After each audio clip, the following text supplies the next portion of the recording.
Police in Gauteng have rescued a kidnapped victim and recovered an AK-47 with rounds of ammunition after stopping a suspicious vehicle with 5 occupants on the R80 highway in Roslyn, Tshwane last week. The suspects are to appear in court tomorrow. Police from Tshwane Vehicle Crime Investigation Unit were driving on the R80 highway when they noticed a white Golf 7 with 5 suspicious-looking occupants. Inside, there was a man who was handcuffed with his face covered. When he was interviewed, it was established that he was kidnapped at Wonderboompoort when he was stopped by the suspects with blue lights and a siren.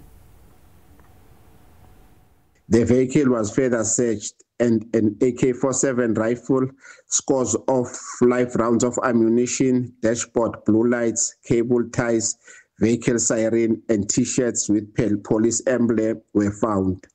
All 4 suspects were arrested and charged with kidnapping, possession of unlicensed firearm and ammunition, as well as impersonating a police officer.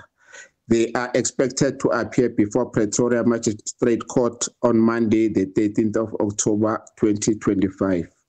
Investigation is underway to establish if the suspects are not linked to other serious and violent crimes.